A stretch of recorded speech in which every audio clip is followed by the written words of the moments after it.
Olá, tudo bem? Mais uma aulinha? Mais uma aulinha de PO? Vamos lá? Olha só, diferente da semana passada que eu trouxe, né, pesquisas que foram comprovadas ali pelo Google, hoje eu trouxe pesquisas fakes. Isso tem também. A gente precisa saber que nesse meio de pesquisas há sempre aqueles que querem burlar, aqueles que querem enganar, às vezes não faz o estudo e coloca qualquer resultado, tá certo? Então, para alertá-los e para que vocês saibam como funciona esse tipo de situação, eu trouxe aqui um artigo muito interessante que fala de 10 descobertas científicas que seriam fantásticas se fossem verdade. Vamos ver?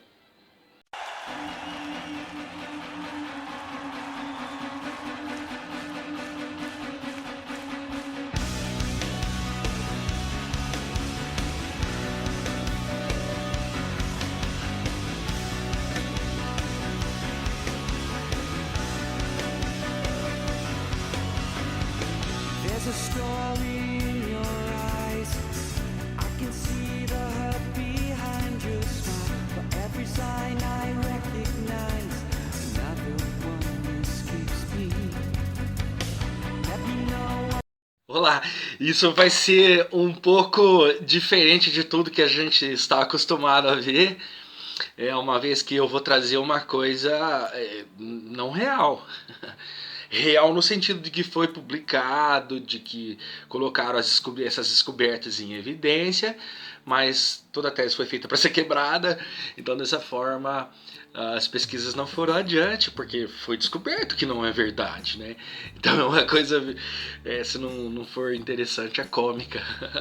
Dá uma olhadinha no slide, olha. Você acredita em tudo que vê? Em tudo que é publicado? Quando vemos uma pesquisa científica, logo acreditamos fielmente, mas seria real? Esta matéria vinda da revista Hype Science nos mostra alguns exemplos de pesquisas inúteis e sem valor. Pior ainda, não verdadeiras. Tá, meus amigos, nós vamos ver um negócio bem diferente. Olha, dá uma olhadinha na nossa capa da aula hoje. 10 descobertas científicas que seriam fantásticas se fossem verdade, na nossa aula de pesquisa operacional, tá bom? Estamos quase encerrando o nosso semestre, né? O bimestre já está indo, tá? E agora a gente vai falar a respeito de tudo isso aí. Dá uma olhada. Estas 10 descobertas científicas seriam fantásticas se fossem verdade. A ciência é impressionante, não há dúvida. Mas para cada descoberta incrível revisada por outros cientistas, há muitas mais rejeitadas. Algumas dessas, apesar de terem sido provadas falsas, poderiam ter tornado nossa vida ainda mais legal. Como? Vou falar de cada uma delas. Essas 10 descobertas elas foram publicadas na revista hypescience.com, tá? O artigo foi escrito por Natasha Ramanzotti, 10/5 de 2015. Tá? Ela não é de ontem, mas ela é muito relevante, então a gente precisa passar isso para vocês também. Vocês precisam aprender que tem coisa que não se faz. Tem coisa que é do mal. Tá bom? E eu alertar vocês também que há muita pesquisa falsa no mercado. Muita. Às vezes eles publicam e de repente passa por uma banca. E é aceito num artigo científico, às vezes, mas quando vai se utilizar, quando vai colocar as contraprovas, aí aparece a verdade. Aí ela não funciona, meus amigos. É assim, tá beleza? Vamos lá então? Vamos lá para as 10. A primeira! Que maravilha! Dá uma olhadinha aí. 10ª. Café lhe dá a capacidade de ver pessoas mortas. É uma beleza essa descoberta. Em 2009, o tabloide The Daily Express do Reino Unido publicou um artigo dizendo que cientistas descobriram que muito café podia fazer as pessoas alucinarem e sentirem os mortos. Uau! Ao beber menos de 7 xícaras por dia, era possível colocar-se em um estado alucinatório em que você poderia entrar em contato com parentes falecidos. Uau!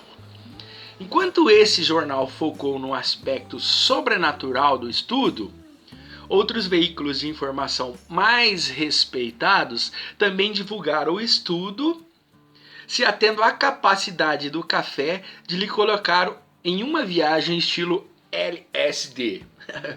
Olha aqui, LSD é uma droga da década de 60 e 70 que os caras usavam muito pra ficar assim fora da órbita, né? Os caras iam pra Nárnia. Tanto é que alguns discos fantásticos aí de Pink Floyd, Led Zeppelin, entre outros tantos, né, foram escritos e foram formados à base dessa droga. Mas uma quantidade de café não vai levar você a ter um resultado como esse LSD, né? Afinal de contas, você não vai tomar um barril de café. Até que se você tomar isso aí, você vai ficar muito doido, perturbado. Tá certo? Beleza? Mesmo a BBC fez uma matéria sobre a bebida tornar as pessoas 3 vezes mais propensas a sofrer alucinações. Problema? Os dados acabaram por ser falsos. A definição de alucinação dos pesquisadores incluía coisas muito comuns, como ter pensamentos alheios enquanto tenta se concentrar no trabalho, por exemplo. Os donos da teoria também não explicavam a parte do 3 vezes mais probabilidade. E o artigo não tinha sido revisado por outros cientistas. Meus amigos, então veja que tudo isso aí e ainda não foi revisado. Como você pode dar crédito numa coisa dessa, né? Então é isso que eu quero chamar a atenção para vocês nessa aula. Tá? Comecei aqui, esse é o 10º. Você vai ver a hora que chegar no primeiro, você vai ver alguns absurdos aqui, algumas coisas loucas. Né? Então é isso que eu quero chamar a atenção de vocês. A responsabilidade que tem que ter em relação a publicar algum estudo científico. Muita gente quer currículo, muita gente quer colocar o seu nome nos anais da ciência, coisa e tal, e acaba fazendo qualquer tipo de estudo sem ter o capricho, sem ter a pesquisa, que é o que a gente está falando aqui, né? A pesquisa de forma correta, de forma responsável, e aí publica qualquer coisa para poder aparecer. Pior que muitos deles depois acabam negando a autoria dos seus estudos, tentando retirar as publicações da rede, por exemplo. Né? Então é um absurdo umas coisas dessas aí, né? Não dá para levar em consideração. Vamos lá para o 9º. Eu estou fazendo do 10º até o 1º, tá? Essa ordem cronológica aí. Ok? Vamos lá no 9º. Olha lá. Fazer sexo oral em homens deixam as mulheres mais felizes. É para dar risada mesmo, né? Em 2012, uma pesquisa com 293 mulheres aparentemente revelou que o sêmen tinha qualidades antidepressivas. Coisa que sites de notícias sensacionalistas relataram sob a manchete: fazer sexo oral deixa as mulheres mais felizes. Embora o estudo não tenha se concentrado no sexo oral, uma conclusão desse tipo parecia viável. Só que não. Passaram-se minutos até que outros artigos começaram a aparecer, desmascarando essa ideia totalmente. O estudo em questão tinha analisado relações sexuais desprotegidas ao invés do sexo oral. Olha isso, meus amigos, dá uma olhadinha aqui. A gente tem que dar risada porque às vezes você é encomendado por esses sites de pornografia ou sites de contos adultos, e aí o cara vai lá e, né, sei lá, faz uma pesquisa fora de de propósito, né? Sei lá se ele foi num prostíbulo, aí vai todo mundo gostar mesmo, né? No modo comum não é bem assim. E aí, fazendo esse tipo de pesquisa, ele vai lá e joga, talvez por gosto dele, por isso que a gente tem que tomar cuidado nas pesquisas, porque muitas vezes o pesquisador coloca em evidência o seu ponto de vista, aquilo que ele acredita. Às vezes a pessoa responde uma coisa e fala, não é bem assim, e aí vai lá e muda o resultado. Então isso não pode, pesquisador. Isso não pode, tá certo? Então isso aí é uma fraude, cara, né? Continuando, olha lá. Enquanto as mulheres tiverem relações sexuais desprotegidas, pareciam ligeiramente mais felizes do que aqueles que não faziam.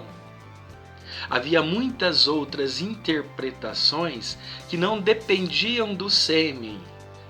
Não dependia que ele fosse uma droga da alegria para essas damas. Mais importante ainda, o próprio médico que realizou o estudo original chamou os resultados de, em grande parte, correlacionais. Aí ele está tentando se defender, tá entendendo? E disse que seriam necessárias pesquisas adicionais que manipulassem a quantidade de sêmen e que uma mulher era exposta durante o sexo para chegar a uma conclusão razoável. Algo, diga-se de passagem, eticamente impossível. Seria maravilhoso para os homens pensarem que o segredo da felicidade está em seu órgão sexual.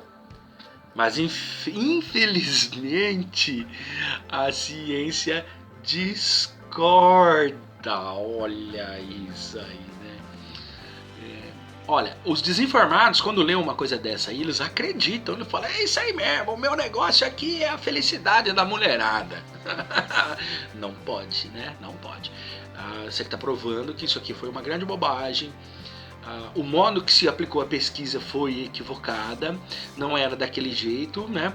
E foram uma coleta muito pequena, apenas 293 mulheres, né? Então isso aí não chega a ser uma quantidade, né, uma amostragem, a população não é uma quantidade indicada para uma pesquisa científica, né? Então isso aí acaba tornando problema. Aí começa a mostrar que a pesquisa não tem tanta validade assim, tá certo? Inclusive ele coloca lá uma conclusão razoável, né? Em grande parte correlacionais, né? Ele já está se defendendo aí da bomba que vai vir depois. Então, amigos, antes de você cair numa bobagem dessa, muitos pesquisadores jovens acabam caindo nisso aqui, não vá por esse lado. Não faça isso que não vale a pena, tá beleza? Você vai ser descoberto e vai ser chamado de mentiroso. Depois de você provar outra coisa, ninguém vai querer te ajudar. Falou? Olha, essa próxima pesquisa eu vou te contar uma coisa. Se fosse real, a minha filha já tinha ganho 3. Verdade. É impressionante como fizeram uma bobagem. Vamos dar uma olhada para você ver o que os caras fizeram. Olha lá. Comer chocolate pode te fazer ganhar um prêmio Nobel. E eu aqui pensando, como é que eles chegaram a essa conclusão? Vamos lá. Todo mundo adora chocolate. Isso é verdade, né? E todo mundo adora a ideia de tornar-se importante com zero esforço. Em 2012, essas duas coisas se uniram em um estudo científico que alegou que o consumo per capita de chocolate estava diretamente ligado ao número de ganhadores do prêmio Nobel que um país produzia. Era uma ideia tão tentadora que muitos sites de notícias publicaram a história com manchetes como: comer chocolate pode ser a chave para ganhar o Prêmio Nobel da Paz. Muitos até alegaram que o alimento aumentava o poder do cérebro. Olha aqui, ó. Claro que aumenta. Tem um monte de componente ali que é energético. Inclusive cafeína. né? O chocolate é um energético. Então, quando você se alimenta de qualquer alimento energético, ele vai te potencializar. Ele vai fazer você ter um pouco mais de energia, né, para você concluir seus estudos, seus trabalhos, qualquer coisa que você vá fazer. Né? Então, uma grande bobagem fazer uma seleção. Isso é muito fácil. A mesma coisa dizer. Isso aí até eu poderia criar uma pesquisa assim, olha, pegando já o gancho da pesquisa anterior. Né? Quem come chocolate faz mais sexo. Tem tudo a ver, porque um tem energético. É uma coisa que dá energia, mas seria outra bobagem, né? Não dá para levar em consideração uma coisa dessa aí, né? Então eu coloquei até essas bolachinhas aí pro pessoal ver, né? Que se você comer uma bolacha de chocolate você vai ficar mais inteligente. Vai nada! Se não estudar não fica. Não vem com essa bobagem não. Vamos lá, continuando, olha lá. Infelizmente, a pesquisa original não reivindicava nada disso. Seu autor foi claro ao dizer que os dados não provaram que o chocolate causava um intelecto superior. O próprio autor da pesquisa já começou a refutar ele mesmo. Mesmo com essas ressalvas, o estudo bombou. Por que bombou? Porque é conveniente aquilo que nos agrada, tá certo? Então as pessoas acabam acreditando. É igual quando você fala, hoje em dia tem muito fake news, negócio da política aí, né? E aí a pessoa recebe ou te envia um fake news e aí você fala, não, mas isso não é verdade, não, mas isso me convém, né? Que destrua meus inimigos, então pode até ser mentira que eu acredito. Então é o caso desse chocolate aí, tá? Então, para acabar com a discussão, a revista Scientific American publicou uma desconstrução do artigo, concluindo que ele era uma paródia ou simplesmente um dos menos científicos que já tinham visto. Além de ignorar outras correlações possíveis. A pesquisa tinha usado 2 conjuntos de dados que simplesmente não correspondiam. Olha aqui, meus amigos. Usaram 2 conjuntos de dados, né, que um ajuda o outro, né, faz a correlação e tal, e eles não se correspondiam. Só por aí você já fura a pesquisa. Por aí ela já não existe mais. Você já vai, qualquer banca vai reprovar, a não ser que você manda para uma revista científica sem vergonha ou paga, aí eles publicam. Mas aí qual é a validade disso tudo aí, né? Então essa a Scientific American publicou uma desconstrução do artigo, eles quebraram a tese, certo? Então eles concluíram que era uma paródia. Olha só, que isso é uma brincadeira, né, cara? Concluíram que era uma paródia. Ou simplesmente um dos menos científicos que já publicaram. Dá pra acreditar numa coisa dessa? Pois é, não dá pra acreditar, mas existe. E então, olha, essa próxima pesquisa, né, a 7ª, de trás pra frente, vocês já assistiram o X-Men. Acho que todo mundo já viu o Wolverine, né? Já viu toda essa galera aí, certo? Essa aí tem relação a isso aí. Eu acho que o cara assistiu demais, ou era fã demais do X-Men. E ele resolveu fazer uma pesquisa que falasse a respeito dessa galera aí. E aí ele publicou um artigo científico, né? Você vê que a gente não tá colocando nomes aqui porque nem a revista publicou o nome deles aqui porque ninguém quer sofrer um processo depois. Mas essa aqui é interessante e eu digo pra vocês que é até engraçada, né? Quem gosta de X-Men aí dá uma olhadinha, ó, olha isso. Crianças dos Balcãs têm superpoderes magnéticos. Uau! Vamos mudar pra lá.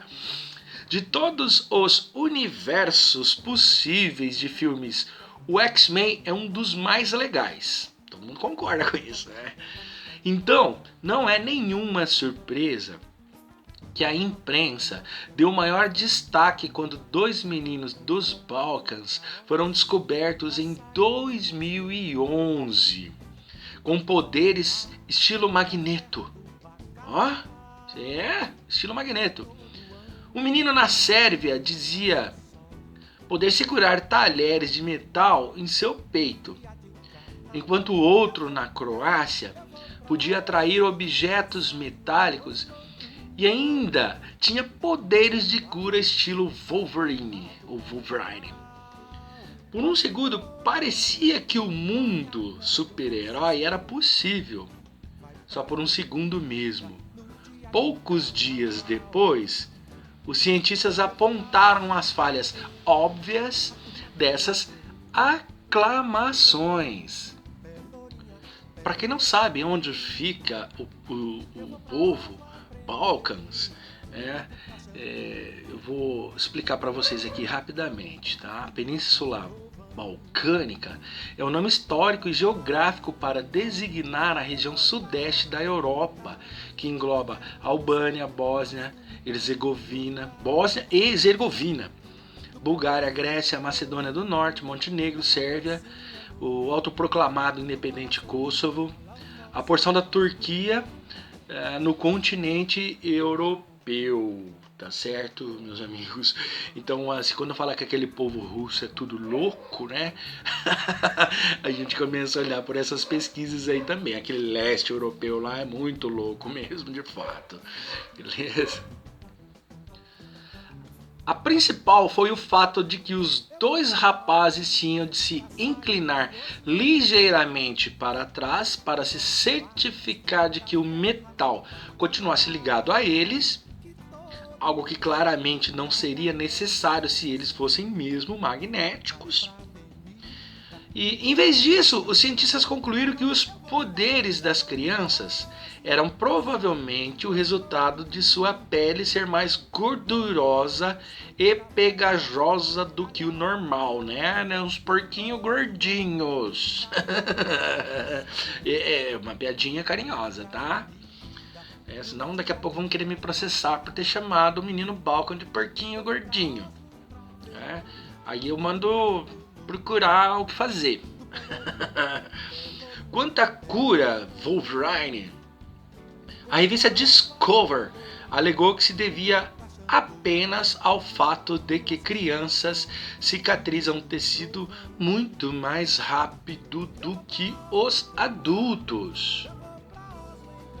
Então os amigões lá dos Balcãs, lá dos povos Balcãs, eles viajaram na maionese, né? Não tem X-Men de verdade, isso aí é uma ficção, é coisa do cinema, dos gibis. Ninguém por aí sai aproximando metal, senão não ia conseguir andar na rua, né? Ia ficar preso a um monte de coisa. E também ninguém sara feito Wolverine após um corte, qualquer coisa assim, ele já pega e cicatriza rapidamente. Não é assim que funcionam as coisas, né? Não podemos dar essa bobeira. E quando você vê o tipo de pesquisa desse aqui, você já desconfia, já sabe que não é verdadeira, já sabe que é uma... não dá para levar em consideração, tá certo? Então, assim, muito cuidado, vamos tomar muito cuidado para que a gente não acredite em bobagens, né? Em coisas de fake news.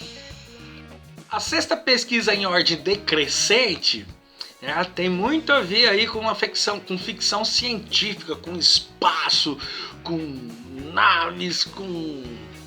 se você quiser Star Wars, se você for fã, deve ter algum fã do Star Wars que resolveram fazer uma pesquisa e provar que é possível, utilizando inclusive, componentes que é conhecido, mas é desconhecido os seus resultados, que vai fazer com que a coisa se potencialize. Vamos dar uma olhada? Sexto, neutrinos. Neutrinos vem de nêutrons. Neutrinos podem viajar mais rápido que a luz. Nem todas as teorias científicas desbancadas vêm de charlatães ou de mídias sensacionalistas. Em 2011, pesquisadores do laboratório Opera da Itália pareciam ter descoberto o impossível. Depois de medir a velocidade de neutrinos chegando do CERN, CERN, na Suíça, eles calcularam que as partículas tinham viajado mais rápido do que a luz. Então, amigos, isso aqui era uma pesquisa séria, que depois, com o tempo, foi descoberto que ela não era verdadeira no resultado. Mas a pesquisa foi uma pesquisa séria, sim. Uma pesquisa em que os cientistas se debruçaram em cima, utilizaram de muitos testes, até chegar a esse resultado. Mas vamos lá. As consequências eram alucinantes. Além de provar que Einstein estava errado, neutrinos mais rápidos do que a luz significariam que a viagem no tempo era fisicamente possível. Toda a física do século XX seria reescrita. Teria sido o momento mais emocionante para se estar vivo na história da ciência. Imagine uma pesquisa refutando Einstein. Que loucura que seria, hein? Então esses pesquisadores, eles tentaram provar que os neutrinos viajavam mais rápidos, né? E que a prova que Einstein, o que Einstein provou estava errado, né? Então que lá mudaria totalmente a história, né? O novo século aí veio para refutar tudo que estava para trás, né? Então toda a física do século XX seria reescrita. Teria sido um momento mais emocionante, né? Se fosse verdade. Infelizmente, para aqueles que já sonhavam com DeLoreans para passar as férias no passado ou no futuro, os resultados foram considerados falsos mais tarde. Eles se deveram a falhas técnicas, como um cabo solto. Vocês acreditam nisso? Descobriram que tinha um cabo solto lá que não fez os cálculos corretos, então ele desprogramou um e programou o outro, e aí a programação do outro foi mais rápida, né? E aquele um que deveria ser mais rápido que o neutrinos estava desconectado, não conseguiram ver isso. Então eles achavam que os neutrinos, por ser mais rápidos, ele acabaria escondendo o outro. E aí no final das contas, que deu tudo para trás, que não era nada daquilo lá, não, que passaram batido mesmo, erraram. Ainda bem que pesquisadores sérios, né, eles assumem erros. Eles dizem, não, a gente estava certo de que aquilo era verdadeiro, nós ficamos milhares de horas trabalhando em cima dessa pesquisa, mas no final das contas, no resultado, né, nas nossas conclusões, descobrimos que não era bem aquilo, né? A pesquisa, o estudo apontou um rumo que não era o que a gente imaginou, né? E aí tem esse quadro aqui na frente que eu peguei, né, para mostrar aqui do neutrino, né? Mas eu não vou entrar em detalhe, que eu também não sou dessa área. Isso aqui é muita loucura. Daqui a pouco a gente envolve física quântica aqui. E aí a gente vai começar a acreditar também em extraterrestres, apesar que eu acredito. Eu acredito que não estamos sozinhos no universo. Beleza? Agora eu mostro para vocês o sonho de todos nós, né? Os gordinhos, os magrinhos, os jovenzinhos, os mais experientes, todos aqueles que adoram fast food. Eu também adoro fast food. Se eu pudesse me alimentar só de fast food, minha mulher vive pegando no meu pé falando, come coisas mais saudáveis, fica comendo dogão, né? McDonald's. Mas é uma delícia, todo mundo gosta. Até os mais experientes gostam. Mas essa pesquisa aqui, né, a quinta pesquisa, vocês vão se surpreender com a bobagem. Olha isso, cara, veja. Fast food pode acabar com a obesidade. Oh, sonho! O sonho da maioria das pessoas é comer o que quiser sem engordar. Então, quando a revista The Atlantic publicou um artigo científico do ex-professor de estatísticas David H. Friedman, intitulado como Junk Food, pode acabar com a obesidade, ou pode acabar com a obesidade, o mundo prestou atenção. Uau! Vamos ver o que esse cara está querendo falar nessa pesquisa aí. Chamou a atenção de todo mundo. Até porque a gente come muita dessas porcarias.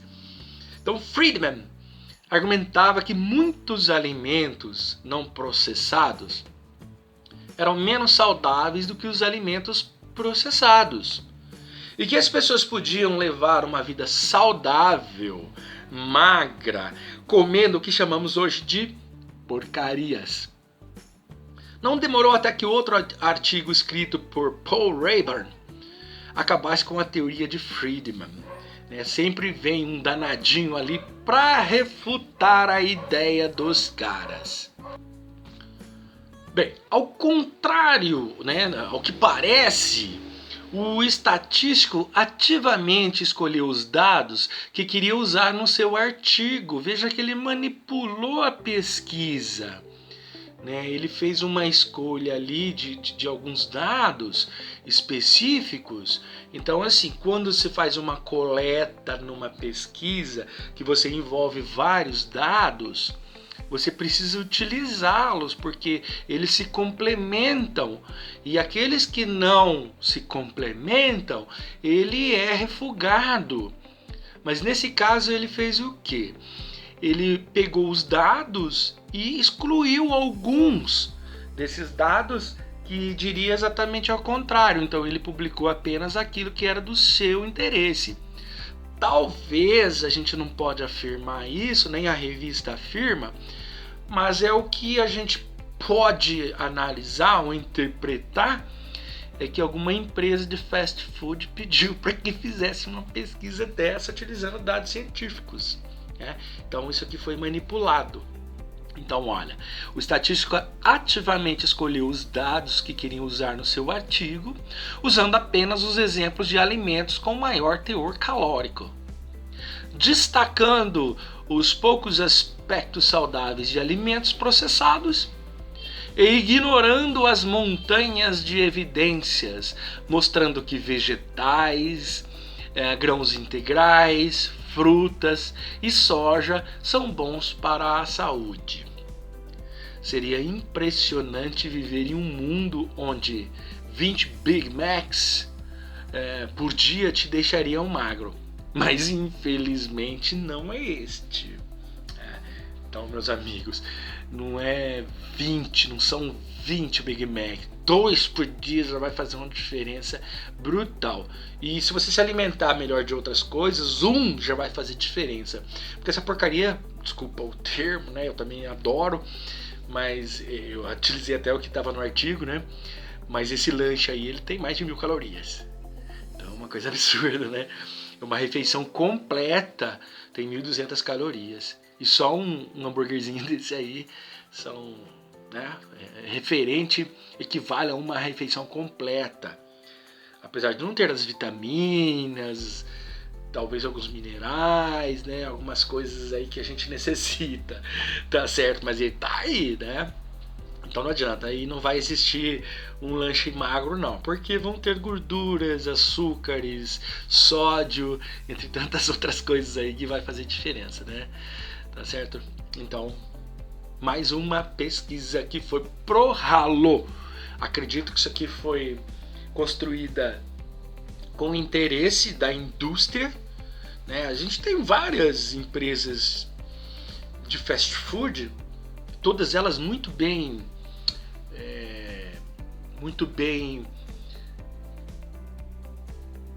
colocada no mundo, Tem no mundo inteiro, no Brasil também tem um monte de empresas dessa aí, e o pessoal gosta de fato, mas isso não emagrece ninguém não, é fria mesmo.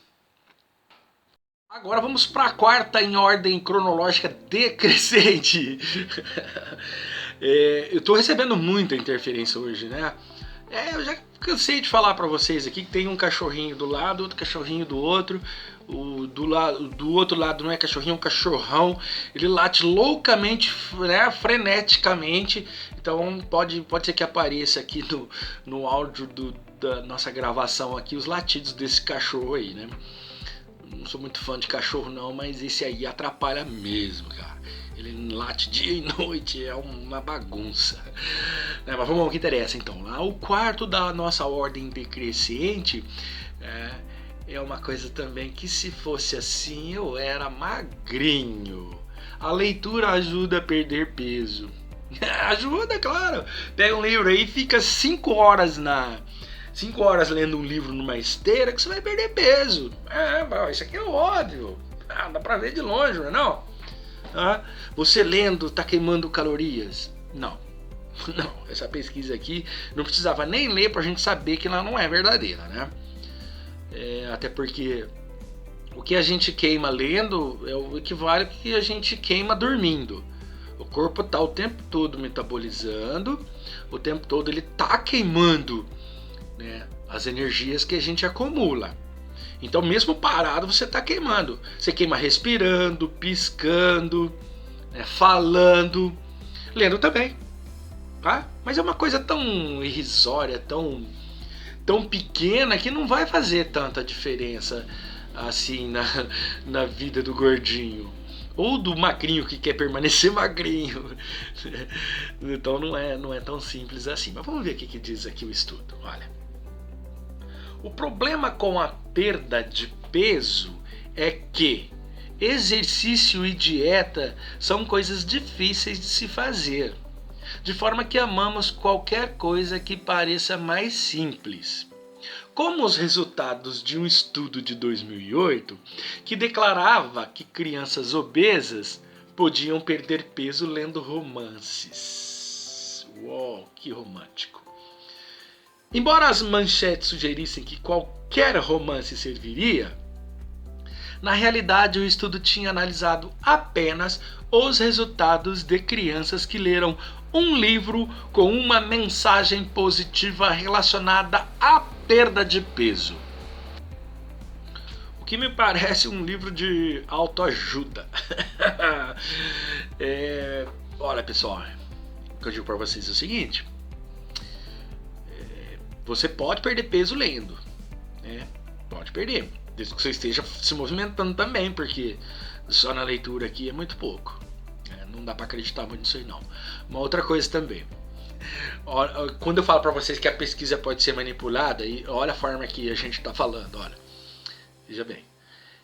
Se eles fizessem uma pesquisa dessa numa universidade, principalmente uma universidade pública, né, a gente consegue perceber, consegue visualizar que aqueles jovens são magros. Por que são magros?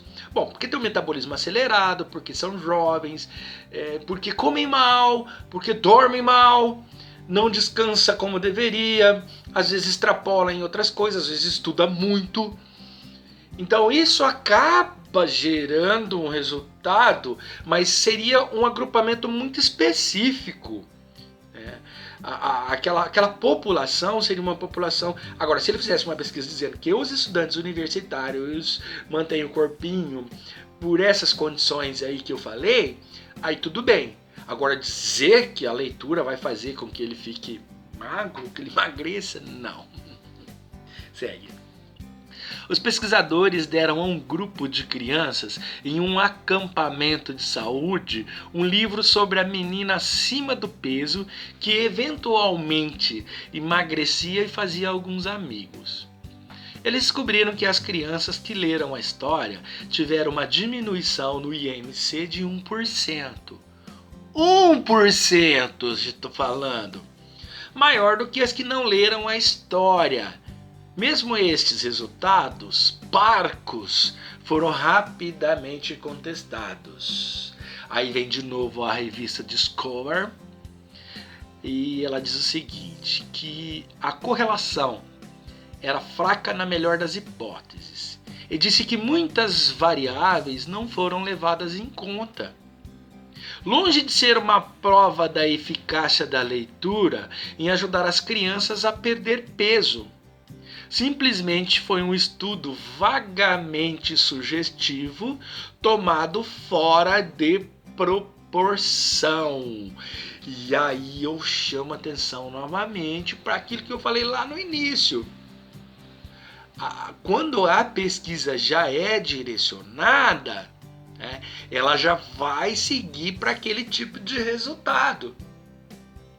Então você cria uma fantasia achando que aquilo é verdadeiro e fica buscando coisas para provar ela. Aí no meio de 10 coisas que você encontra, né, que você pesquisa, 5 delas diz que não.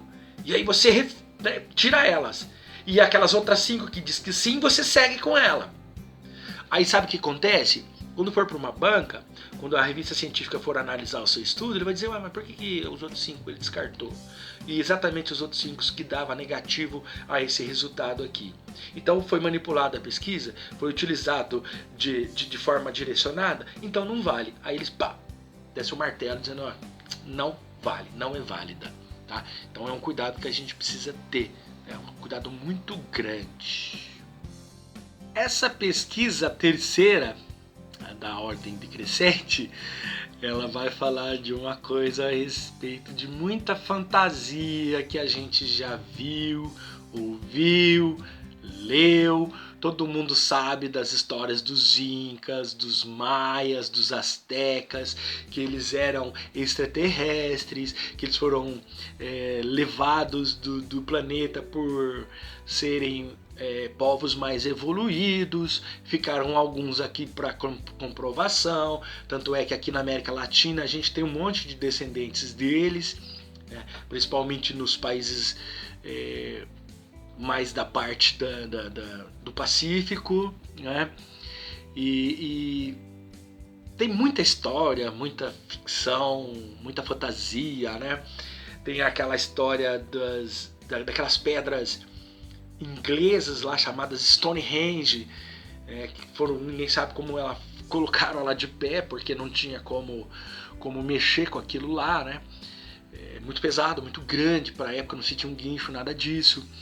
A Ilha de Páscoa no Chile também é outro evento que eles sugerem que seja de extraterrestres, que não foi o povo indígena que fez aquilo. Então tem muita história aqui que não foi comprovada ainda e provavelmente não será comprovada na nossa geração. Tá? Então nessa terceira aqui ele diz o seguinte: bretões antigos tinham GPS. GPS, não é bússola não, é GPS. Tá? Vamos ver o que ele diz. A ideia de civilizações antigas terem desenvolvido tecnologia que achamos futurista é impressionante. O que às vezes leva a algumas conclusões equivocadas, como em 2010, quando os jornais publicaram a investigação de Tom Brooks. O que parecia mostrar que os antigos bretões tinham sua própria forma de GPS. Bretões da Grã-Bretanha, viu gente? Inglaterra, Irlanda, Escócia, País de Gales. Tá? Ao demarcar as localizações dos monumentos pré-históricos de todo o país em um mapa, Brooks descobriu que eles formavam uma grade de triângulos isósceles.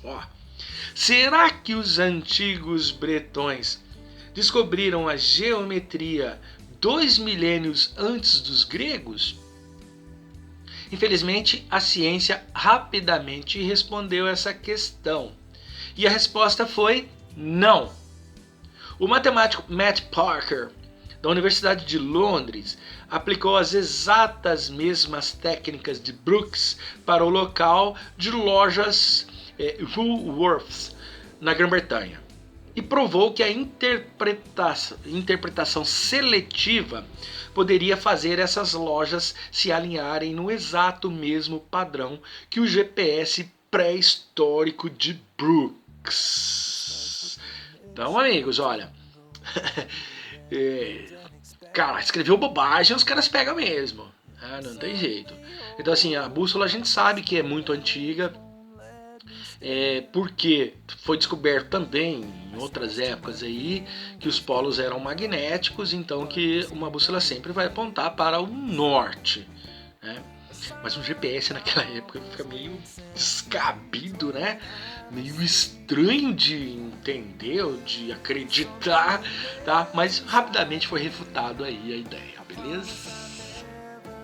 Outra ficção ao estilo O Exterminador do Futuro. Pá, o cara cortava lá, crescia o membro de novo, pá, levava um tiro, regenerava. Quem adora os filmes de Arnold Schwarzenegger vai entender o que quer dizer esse estudo aqui, né?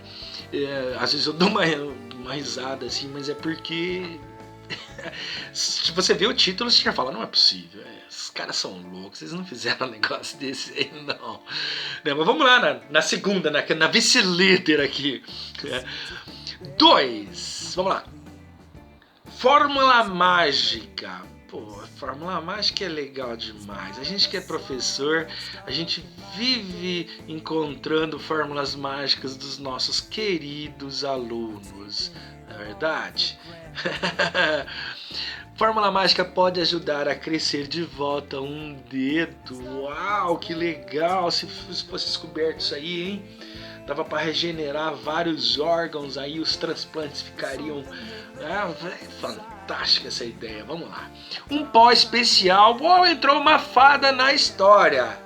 Tem uma fadinha que faz um pó especial. Deve ser aquela fadinha dos enrolados, que permite que os seres humanos regenerem partes do corpo.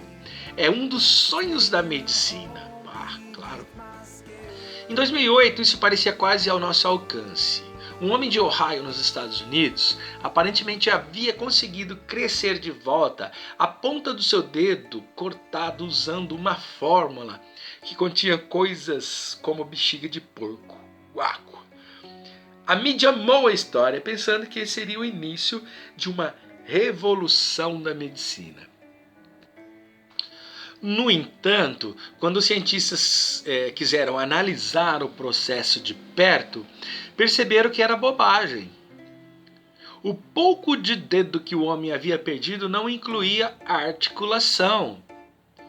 Leito ungueal, não sei dizer o que é isso aí, ou qualquer coisa que não voltaria a crescer por conta própria.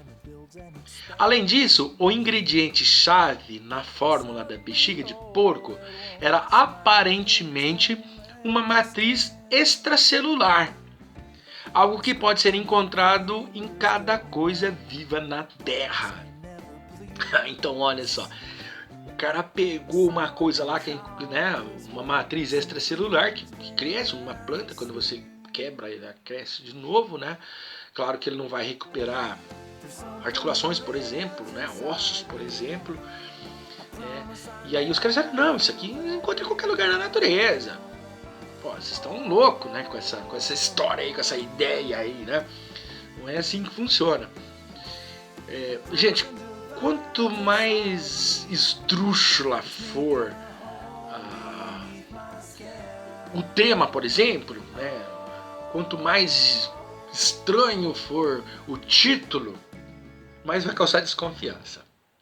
Apesar que você pode colocar um título lindo, igual alguns jornais e revistas fazem, sites, por exemplo, que você vê lá, né, uma linha e você fala, uau! Aí você conta para todo mundo aquilo, mas se você não lê, você não vai saber se aquilo lá é real ou se aquilo queria dizer aquilo mesmo, né? Então, nessa história aqui, é isso que acontece. Para começar, o título já é de lascar. Depois, o tema é de desconfiar. E aí, só de você ler a introdução, você já vê que o negócio não é falso. E agora vamos falar da campeã. Eu adoro esse assunto que a gente vai abordar agora. Eu realmente pesquiso a respeito, eu gosto dos assuntos. Nem tudo que eu leio eu acredito, mas é uma doçura. Eu adoro esse tipo de assunto, né? São dois assuntos que eu leio que às vezes até se correlacionam, né? Que é o espiritismo e a ciência, né? de alienígenas, né? Não dá para acreditar que a gente está sozinho, né? no mundo, né? Só existe nós aqui? Não existe outras civilizações, outros planetas habitados? É muito estranho, né? Mas vamos lá, que esse aqui é o X. Vamos lá? Supercivilizações alienígenas. Elas estão colonizando galáxias inteiras. Cara, uma galáxia é grande demais. Quantos cabeçudinhos, ETs cabeçudinhos teriam que ter para colonizar uma galáxia inteira? Imagina, hein?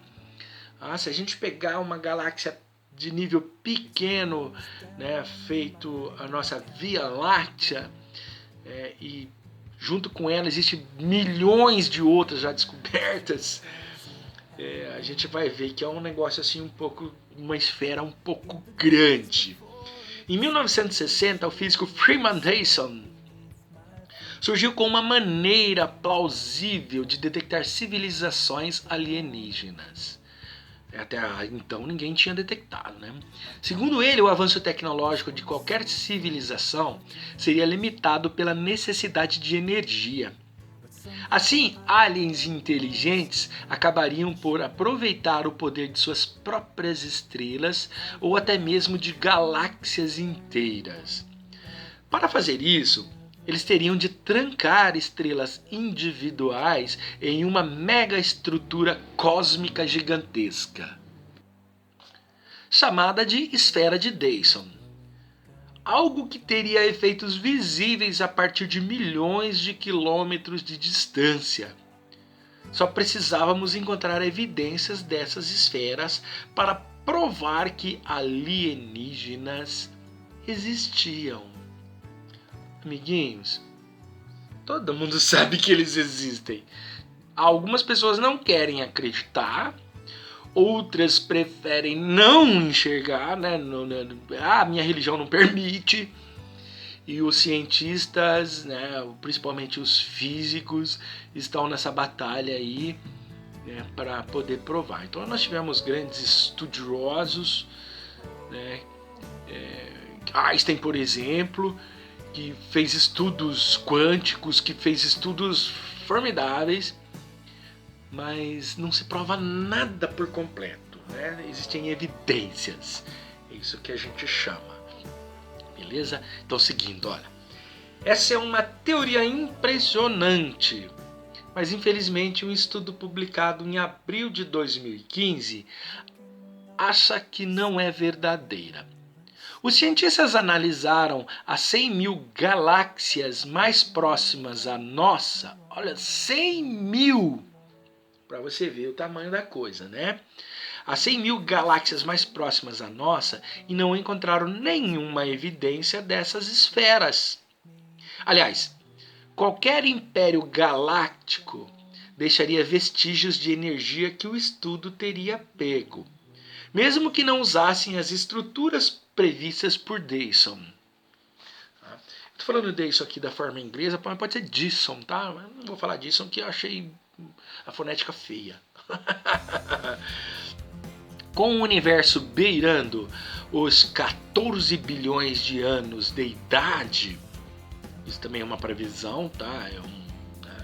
Ninguém prova isso, nem por carbono 14, 15, 16, 17, 18, né? Mas, tirando a piadinha, o universo beirando 14 bilhões de anos de idade, uma civilização alien avançada já deveria ter surgido. Então, parece que estamos sozinhos. Parece? Confesso, esse item ainda não foi totalmente desbancado.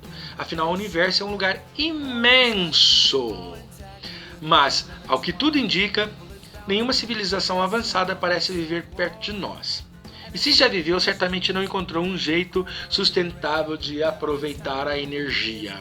E aí os caras falam novamente dos Incas, dos Maias, falam também dos Aztecas, civilizações muito avançadas daquela época, que eles acreditam que foram resgatadas, que foram levadas para outros locais. No Espiritismo de Kardec, ele diz que os outros planetas são habitados, os planetas do nosso sistema solar inclusive, mas que a gente não tem o poder de ver, de visualizar e de interagir, tá? Mas que ele existe sim com esses espíritos mais evoluídos e menos evoluídos também. Isso é uma outra teoria, né? Isso é uma coisa que precisa ser estudado lá, não vai caber aqui. Só fiz um referencial aqui para que vocês possam entender algumas coisas que o Livro dos Espíritos, escrito por Allan Kardec, sugeriu, inclusive a nossa Lua, né? Mas não é essa discussão. A gente está discutindo o estudo desse cientista aqui, o Dale Tyson. Tá ok? Beleza? Essas são as referências que nós utilizamos, né, que eu utilizei nesta aula para vocês. Dá uma olhadinha aqui. Referências. Estas 10 descobertas científicas seriam fantásticas se fossem verdade. Escrita por Natasha Romanzotti, em 2015. E embaixo tem o link da revista Hype Science, hypescience.com. E na frente o link, tá ok? Então esse foi o referencial.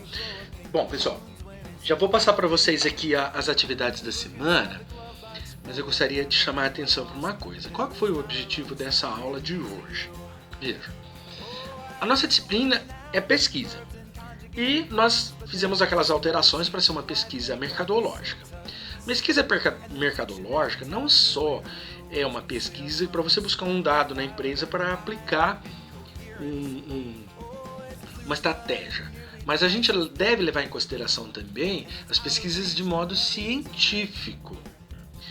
E assim como eu trouxe esse material da revista Hype Science, eu quero dizer para vocês que no mercado existem muitas pesquisas falsas, muitas pesquisas que estão para manipular o mercado. Então, dentro da mercadologia, dentro do marketing, muitas pesquisas acabam sendo publicadas de uma forma que vai enganar o consumidor. É igual pesquisa eleitoreira, ou pesquisa eleitoral.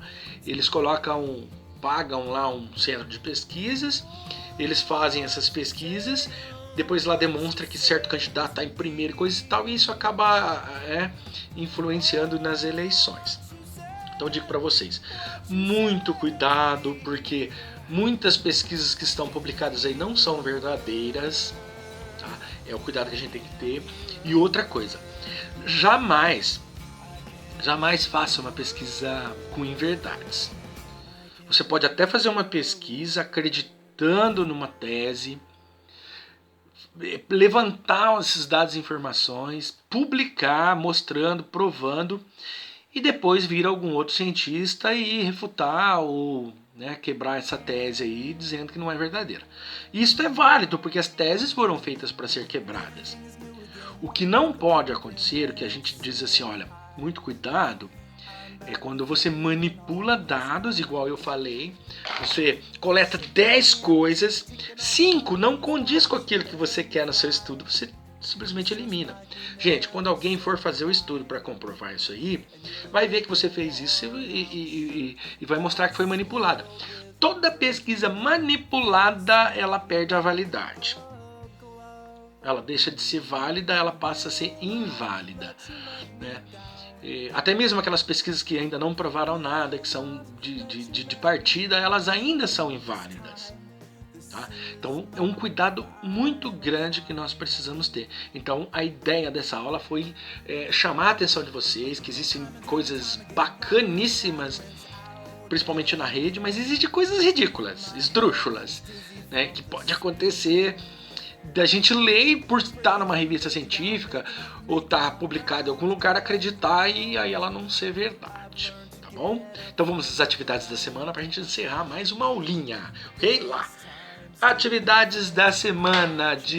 Desenvolvam uma discussão sobre as 10 descobertas científicas que seriam fantásticas se fossem verdade. Faça uma explanação a respeito das pesquisas de pouca importância e das pesquisas não validadas por resultados. Fale a respeito de da responsabilidade de desenvolver e escrever uma pesquisa, né? Você vai explanar dizendo o seguinte, olha, para se fazer uma pesquisa, para se publicar uma pesquisa, tem que ter muita responsabilidade, né? Porque isso pode mudar o curso de algumas pessoas, de algumas empresas, de alguns mercados. Se ela for mentirosa, eu ainda posso cair nessa armadilha e ser descoberto, né? E aí depois vão desacreditar em todos os outros estudos que eu desenvolver. Então é um cuidado muito grande que a gente precisa ter. Segundo, por que pesquisas falsas podem causar distúrbios na sociedade? A gente viu o que está acontecendo nessa política aí ultimamente, né? Então, vamos abrir o olho aí. Escreva a respeito disso também. E quais as consequências para a ciência e para o autor do estudo quando é descoberta a farsa e é refutado o estudo? Aí vai ter uma vergonha muito grande, não é verdade? Imagina, você começando sua carreira de pesquisador. E aí você publica uma coisa achando que é correta, ou não fez o estudo direito, ou eliminou alguns dados aí que contraria aquilo que você estava pesquisando, só para você poder terminar e publicar isso aí, para ganhar uns pontinhos no Lattes, e mais para frente um pouquinho vem um lá e refuta tudo isso aí. Você vai passar vergonha, e outras instituições podem não querer te contratar, ou não querer financiar o teu estudo sobre ciência, porque você já tem um passado aí de erros atrás. Certo? Então, muito cuidado com isso aí, tá? Então, vocês têm uma semana para me devolver, até sexta-feira, dia 26, na próxima, 26 de junho de 2020, tá certo? E conto com vocês mais uma vez. Bom final de semana, até a próxima, um beijo do gordo.